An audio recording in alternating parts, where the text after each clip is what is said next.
Lisa Copeland is a national speaker, influencer, and trainer for sales courses all over the country, including automotive and real estate industries. So we're going to talk to her today about where she came from, how she entered into the real estate business, and what she thinks about the future of real estate as we see it in this current landscape. All right. Well, glad to have you here. Thank you. I love your office. Thank you. Yeah. You and I met at the Content Hacker. Yeah, South by. South by Southwest. Yeah. And then I stopped by your open house you had in Round Rock, and you were with Elena Cardone both of those times, right? Yeah. So, looked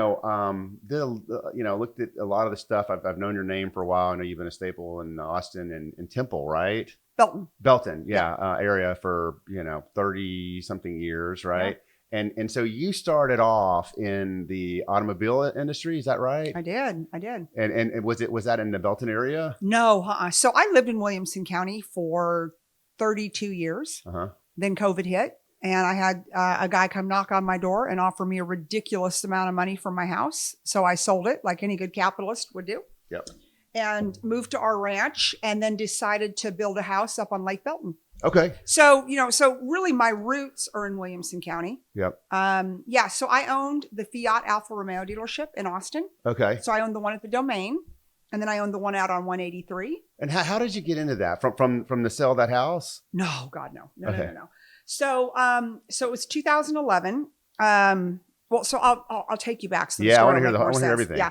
So I got in the mortgage business in October of 1998. Yeah. I was a manager at North American Mortgage. Do you remember North American? It was a big mortgage company, like a Fairway or something. It was big national company. And after 2 years, I thought I can do this myself. Yeah. I don't need these guys. So in January of 2000, I opened up Austin Mortgage Associates, which is, I'm very proud to say, still in business today. Nice. So I ran my own company. I had about 12 loan officers. I ran my own company for about 12 years. In typical me, I got bored with it, kind of hit all my financial goals. So I retired from the mortgage company, and my husband took it over at that point and still runs it today. And I was a business consultant. I did a lot of business consulting. The mortgage company had done really well. So what I learned by starting that company was how to build and scale. Yeah. Build and scale. Yeah. Right? So I became a consultant. And I was hired by a Central Texas car dealer to write the proposal to relaunch Fiat to America. Because Chrysler owned Fiat at the time. Now it's the other way around. And he wanted the franchise here in Austin. So he put me on a project for a year, gave me a budget, and I wrote the proposal. So by the time we were done with the proposal, and it came down to things like putting it at the Domain. Yeah. And Tesla followed us, by the way, not the other way around. Yeah. And making it like a finale, like a fashion show. It was an Italian car. It was an accessory. It was an expensive purse, like all of that. So all that stuff I came up with. Fiat liked it so much, they bought our proposal and made the whole brand around that proposal. Nice. So once all of that happened, I told the dealer, I said, I want to be the dealer. This is my brand. Yeah. So I became partners with him, and we opened the first Fiat store in the country at the Domain. So I was the managing partner, general manager. So I did both. And then we did so well, we needed to relaunch Alfa Romeo to America. That was our next launch. So I had to have a big dealership because I had to have a service department. Yeah. So we went out to 183 and we bought the old Pavilion Lincoln Mercury and remodeled it, and it became Fiat Alfa Romeo of Austin. Okay. And I sold in March of 16. Why? Because I had a buyer. Yeah, right. I mean, I'll sell anything. Yeah. So I had a buyer. So then I wrote a couple books. I had an agent in New York. I went out on speaking tours. But how I met the Cardones was when I was a car dealer, Grant used to call on me. Yeah. So he was because he was in Dallas, right? Miami. Okay, Miami. Okay. Yeah. And at that time, all he did was sell automotive training. Yeah. And today, of course, he owns 12,000 doors and he's a billionaire. Right.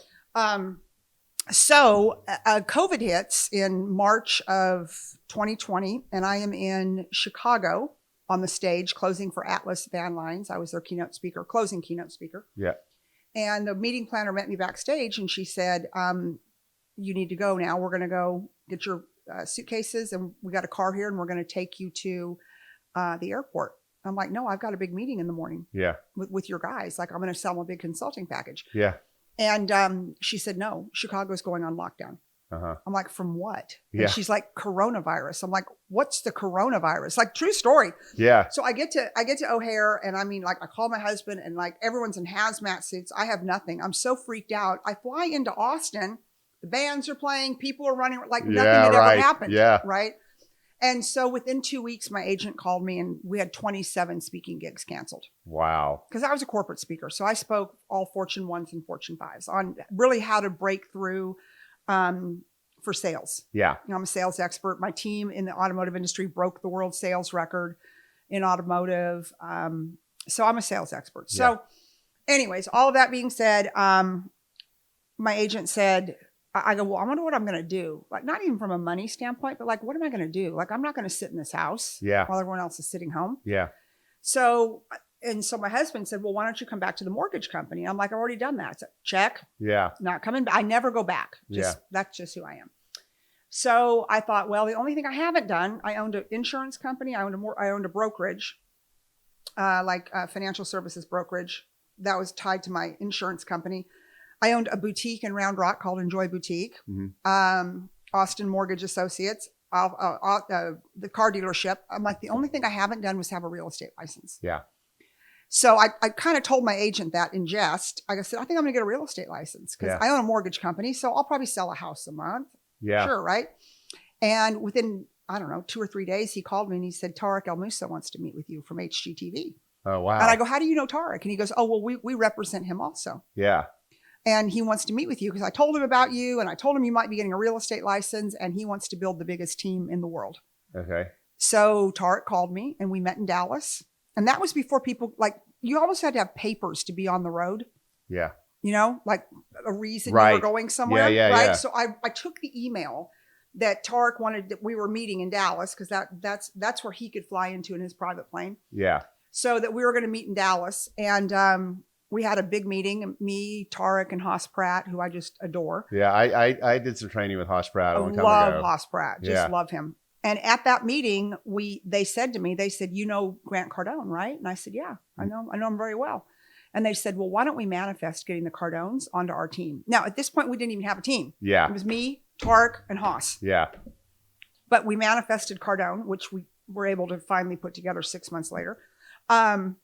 And so we've been doing this for over 4 years now. Wow. How many people do you have under you? I personally have 1,000, about 987, but Tarek's got about 1,600. Wow. Yeah. So I want to go back to, one of the things you said about scaling a company. What are your lessons on that? Because, I mean, we've been scaling in 2015, I had 6 agents, and now we have almost 150, or at 150. That's great. Locally, that's huge. Thank you. Yeah. But there's a lot of different lessons that I could put together. But I want to know what your what your thoughts are on scaling. Hire slow, fire fast. Yeah. Yeah. So I don't think more is better. Yeah. When it comes to scaling. Right. Right. I would rather have quality versus quantity. Right. Any day of the week. Yeah. And so, I could probably so all I really control that comes into my organization is my front line. Yeah. Right. And so I'm really picky about who I bring on to work with me. Whoever has access to me directly, I'm really, really picky about. Yeah. Mm-hmm. Right. Yeah. Yeah. And we've adopted that. We don't hire, we don't hire brand new agents. I don't either. Yeah. Unless we do hire them we let our teams hire them. Right. Right. But even then we don't want, part-time, Yeah. 2 I have hours an a year. absolute no part-time role. Yeah. Yeah. We do too. Yeah.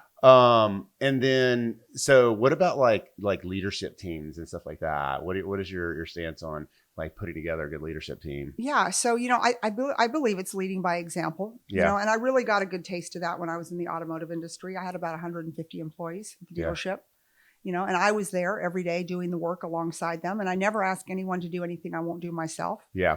When I look at our real estate team, I probably am the biggest producer out of 1,000 people. Yeah. Right. And do I have to do that? No, but that's how I'm wired. Yeah. Because I don't feel like there's anything that they can bring to me that I haven't done, I haven't been up against, I haven't experienced. Sure. And I put such high expectations on that front line of mine. Yeah. That I'm doing it too. Yeah. Like, no excuses. Mm-hmm. And this is a tough market. Like, it's not for sissies. Yeah. And do you are you still partnered with Tarek? Oh, yeah. Yeah. Mm-hmm. And Haas too? Mm-hmm.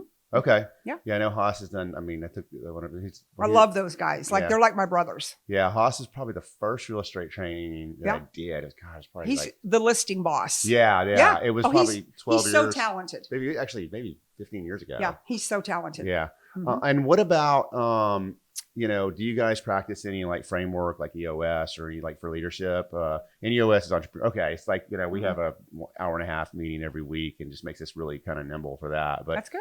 What about like, I know you've done a lot of stuff we've done a lot of stuff in every industry, a lot of data. There's so much we talk about. Yeah. Experienced, but very experienced. Yes, I am.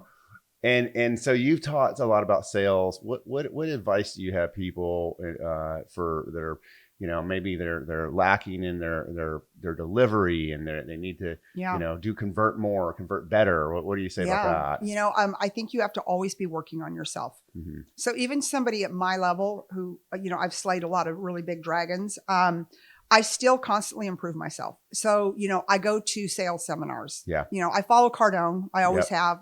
My team broke the world sales record with him. So, and I have access to him, obviously. Yeah, sure. But I follow his sales training. I read books. I read 37 books last year. Wow. So I read a lot of books. I stay informed. I stay cutting edge. I stay out there doing the work. So when I'm doing the work, I can speak on how I got a tough deal done. Like that house at Vintage you were in. Yeah. Yeah. I mean, I sold it in 24 days. Like nothing's been sold that big, that fast in Round Rock ever. Yeah. Even in a good market. Yeah. Right. Right. And so, but now I've got that story to tell. Now I've got, what we did. And I put the kitchen sink at that house. Yeah. But what I'm talking about is like converting leads. Like, do you teach anything on that? Do you have any advice on that? Like, I mean, is it like, Well, it's follow up. So, you have to talk to you've got to follow up with a lead on an average of 8 times to be able to get the phone to answer. That's right. Yeah. So it's 8 times. Yeah. And then 93%, now these are Grant's numbers, but I train my people on it. 93% of the time, our salespeople, mine, yours, everybody's salespeople, they stop at 1 follow-up. Yeah. Right. So you're going to lose every time. And then now they're discouraged and leads are no good and these are junk and yada, yada, yada. But you've got to follow the stats. Data doesn't lie. Right. And that's the data. Yeah. Yeah. And what we see sometimes is that agents can have too many leads. Yeah. Because that's why they're falling. They're always after like what they think is a low hanging fruit. Yeah. But what happens is, I listened to I listened to this podcast, How I Built This by Guy Raz. Yeah. And they had the guy from Kona Ice. And he was like a vacuum cleaner salesman. Right. And he was like, he had the best advice was like, when someone tells you no, they're telling you no based on the information that they know right now. Right. And what that means is they need more information. Right. Sales 101. Yeah. I used to teach that to my car salesman. Yeah. Right. So imagine launching a car the first time. So we are the first dealership in the country. Yeah. Here in Austin. And the car left the first time is Fix It Again, Tony. Yeah. So not only did we have to sell this new concept of the micro car in Texas, in the land of SUVs and trucks, we had to sell the fact that this was now a different car than Fix It Again, Tony, because Fiat just had a terrible reputation. Yeah. Right. Oh, I see what you're saying. Yeah. Yeah. That's so, okay. So initially we got a lot of no's. People came in because they were curious. They just wanted to see the car. And they're like, oh, well, you know what? We'll come back in 6 months. And if the car's still driving and if people haven't written terrible reviews, we'll buy the car.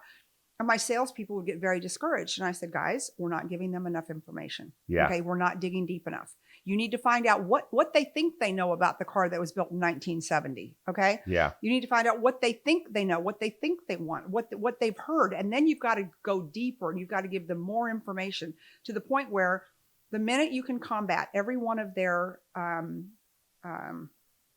what am I looking for? Objectives. Yeah. Yeah. Objectives.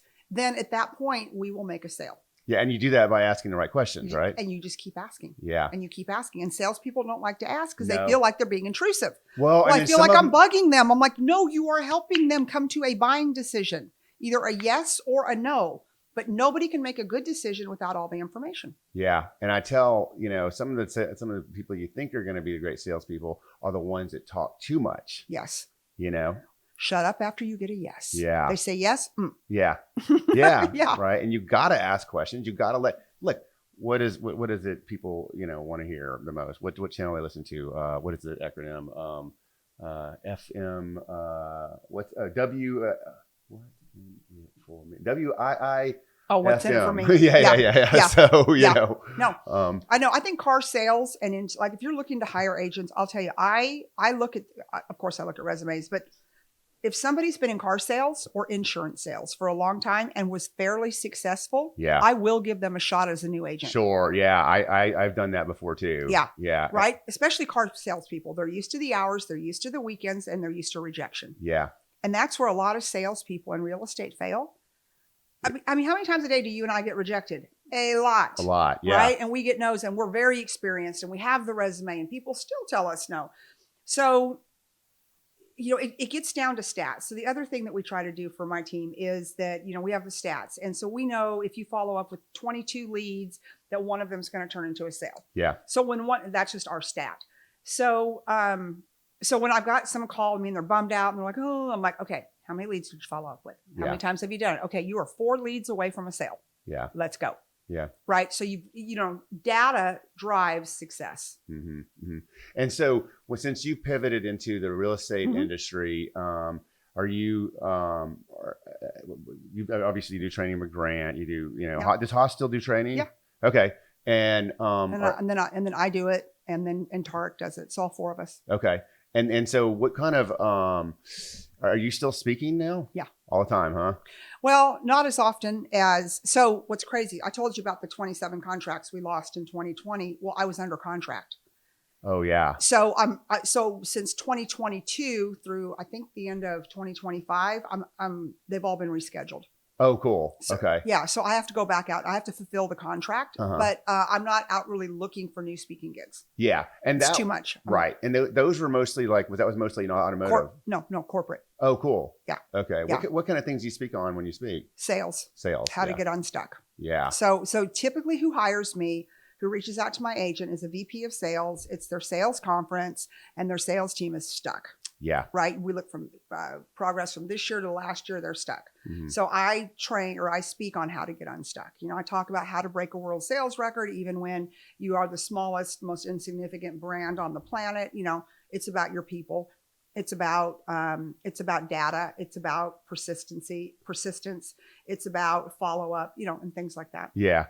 And so when you see a team that is like faltering, what do you think the most common? The leader, right? Yeah. Every time. Yeah. That has never failed.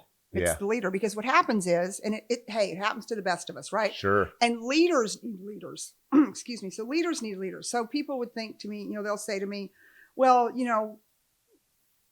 you're the leader, so you don't have a leader. I'm like, well, yeah, I do. Absolutely. And I have people that I talk to, and people that I trust. I trust Haas. I trust Tarek. I don't talk to Grant near as much as I do Elena. Elena's my best friend. I talk to her every day. But I talk to the guys that I'm in the trenches with every day. Yeah. Right. And I'm like, what am I missing? And and we've got this great communication where we're honest with each other. So sometimes I tell them things they don't want to hear. Sure. And they tell me things, and they're what I would call a blind spot. Yeah. We all have blind spots. And it takes somebody who knows you, who works with you, and somebody you respect. Like if you were to say to me about a blind spot, I'd be like, okay, you don't really know me. You don't work with me. But if Tarek calls me and says, hey, that was a blind spot. Yeah. I'm like, ooh, noted. I better go in and dig a little deeper on that. So we kind of have like leadership downloads. Yeah. Yeah. And I know that I can feel that as well, because like I've been a conference junkie for 15 years. Yeah. Okay. And I have. Who's your favorite? Favorite conference? Yeah. I like the smaller ones like Wailopo and Fall Out Boss. Yeah. I find those a little bit better than like, the big Inman, ones. Yeah. Yeah. I like Inman, but it's the smaller ones are more intimate, right? Yeah. But I've made some of the best relationships at the bar, at the hotel, and one thing about being a leader and independent real estate broker is in my organization, there's really nowhere to go, right? As far as for me to, if you're a broker at Keller Williams or anywhere, or, EXP or whatever, then you've got some of that. But that also is empowering in certain ways. In other words, there's empowering the way that that I feel like I can, first of all, try to figure it out myself. But then once I reach my limit, then I've got the people that I've met at conferences that are become some of my best friends. Like everyone, just like you said, everyone needs a leader and everyone needs a tribe. And a mentor. And a mentor, right? And I've done coaching for years too. I'm not doing it right now, but I've got people at my disposal that I highly respect, like, Anthony Lamacchia and Jimmy Mackin and, some of these guys that are just really leaders in the industry. Right. So Chris Heller is another one that's been really a good mentor to me. Yeah. So, And, I think everyone needs a coach. Yeah. And I tell that to my agents and they'll say to me, well, I can't afford a coach. I'm like, you can't afford not to have one. Right. You're failing. Yeah. Invest in yourself, knock off the Starbucks, the $8, I don't even know what it costs. I don't go to Yeah, Starbucks, like $8 a day. Stop with, I was talking to my son yesterday. He went to Subway, 6-inch sandwich, chips, and a soda, $19. Yeah. I was like, what happened to the $6 deal on the 6-inch sub? He's like, Mom, it's gone. Inflation, right? Yeah. So another so you want to sacrifice, right? Like if you really want to be successful, the great ones have all had coaches. I had an executive coach for years. Yeah. When I was in the automotive industry, I was on the National Dealer Council of Chrysler. So there was 3,500 retailers, Chrysler, Dodge, Jeep, Ram, Ferrari, Maserati, Alfa Romeo, and Fiat in the US. There was 19 of us that were appointed to be like their congressmen, their senators to the factory. Yeah. And I was one of them. So I was in a room with a lot older people than me, billionaires, people who had been in the business for 20 years. I got appointed after my team broke the world sales record. So I was the only woman, I was the youngest, and I was the only one that didn't fly in on my own jet. Wow. So I felt like, I could have either sat in that room at that table every 90 days for 4 years and shrunk and felt small. I was like, that's not my style. So I'm going to hire an executive coach because I'm going to level up. Yeah. I want to be able to have conversations. I want to be able to come across as somebody who's got 30 years experience like these guys do. I had 2 years experience in the automotive industry. Mm-hmm. So fast forward, the same kind of thing happened to me again in real estate when I came in, because I've only been in for 4.5 years. Mm-hmm. Not even that, 4 years and 3 months. And, and everyone's, people like to discount people if they haven't been doing something a long time. Yeah. But if you've been selling, I don't care what you sell. You can sell it. Yeah. And you can be wild. I mean, I'm living proof. Sure. I've done hundreds of millions of dollars in real estate transactions, and people would still consider me a newbie. Mm-hmm. Yeah. As the industry goes. So, where can people find you? Instagram, like Instagram. Okay. Yeah. Real_Lisa Copeland. And if they want to know more about me, in general, what I've done, it's meetlisacopeland.com. Oh, awesome. Yeah. Well, thank you so much. Yeah. Thanks for having me. Okay.